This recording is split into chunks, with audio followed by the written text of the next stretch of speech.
Bonjour et bienvenue dans votre 12e leçon de français. Aujourd'hui, nous allons voir notre première conjugaison, la conjugaison du verbe être au présent. Alors pourquoi le verbe être? Parce que c'est probablement le verbe le plus utilisé de la langue française. Et d'ailleurs, vous le connaissez déjà un peu, puisqu'on l'a vu dans la leçon numéro 5, je crois, la leçon dans laquelle je vous donnais des phrases pour vous présenter. Et je vous disais notamment « Je suis française »,« Je suis professeur ». Donc vous voyez, avec le verbe être, vous pouvez vous définir, vous pouvez dire qui vous êtes. Je suis française, je suis, voilà, la nationalité, la profession, mais vous pouvez aussi parler de vos caractéristiques, les caractéristiques qui vous définissent, vos qualités, vos défauts. Moi, par exemple, je suis poilu, par exemple, je suis assez poilu, c'est vrai. Et je suis aussi assez mince, je suis assez mince. Je suis brune, vous voyez, je suis brune. Je suis timide, vous voyez, tous ces adjectifs me définissent. Et avec le verbe être, vous pouvez aussi parler de comment vous vous sentez ou bien parler de la situation dans laquelle vous vous trouvez. Par exemple, je suis fatiguée. Vous voyez, ça c'est un sentiment ou une émotion ou c'est un état. Je suis fatiguée, je suis triste, je suis en retard, je suis en vacances, je suis seule, je suis perdue, je suis sûre que je suis perdue dans la forêt, je suis perdue dans la forêt. Et vous pouvez même parler de votre situation géographique, c'est-à-dire dire où est-ce que vous vous trouvez. Je suis à Paris, je suis en France. Vous voyez, je dis où je suis. Voilà. Donc je suis, c'est la première personne du verbe être. Mais il y a encore 5 autres personnes pour cette conjugaison, pour toutes les conjugaisons d'ailleurs. Il y a toujours au total 6 personnes. Je suis, c'est pour parler de moi, pour dire qui je suis. La deuxième personne du singulier, tu es. Tu es, alors par exemple, tu es en retard, Benjamin. Tu es vraiment mal élevé. Tu es gentil et tu es drôle. Ça, ce n'est pas le problème, mais tu commences à m'énerver. Tu es gentil, tu es drôle. Tu es canadienne, Sophie? Tu es canadienne, par exemple. Tu es, ça c'est la deuxième personne du singulier. La troisième personne du singulier, c'est pour parler de quelqu'un d'autre. Donc par exemple, si c'est un garçon, on va dire « Il est grand ». Il est grand. Il est japonais. Il est bronzé. Il est fatigué, si c'est un garçon. Et si c'est une fille, on va dire « Elle est grande. Elle est japonaise. Elle est bronzée. Elle est fatiguée ».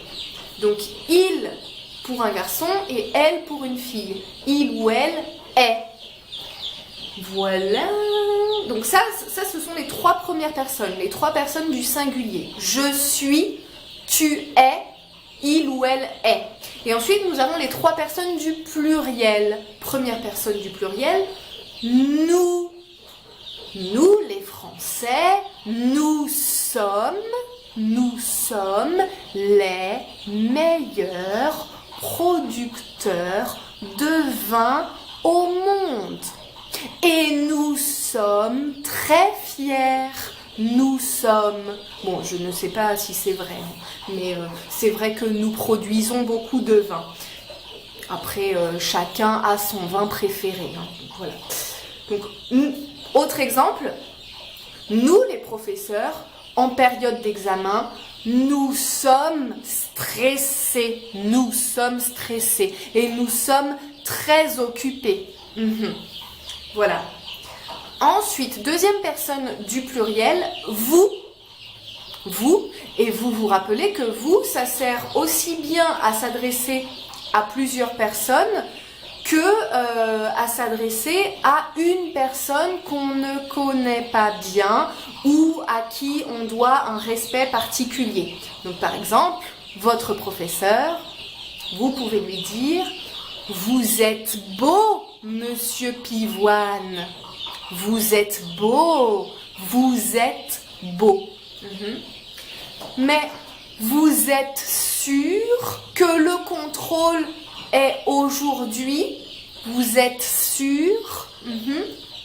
Et moi, si je veux m'adresser à mes élèves, à tous mes élèves, qui sont donc plusieurs, je peux dire « Vous êtes fatigant.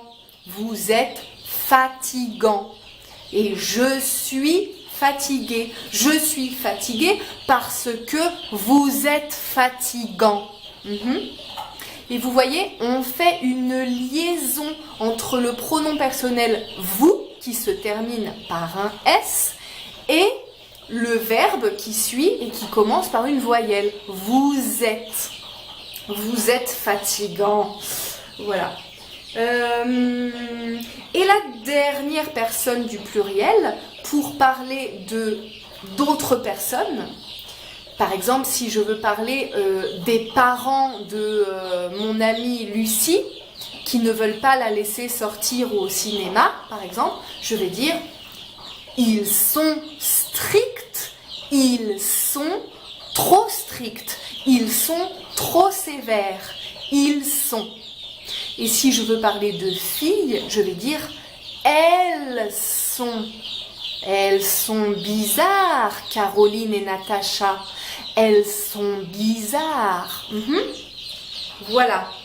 Donc, ils sont pour les garçons, elles sont pour les filles. Voilà. Et évidemment, une petite chanson pour vous aider à mémoriser cette conjugaison parce que oui, il faut la mémoriser. Alors, je suis en vacances et je suis en France. Tu es très gentil, tu es mon meilleur ami. Il est en retard, il est trop bavard. Elle est à Dakar, elle est à la gare. Nous sommes divorcés, nous sommes libérés. Vous êtes boulanger, vous êtes policier. Attendez.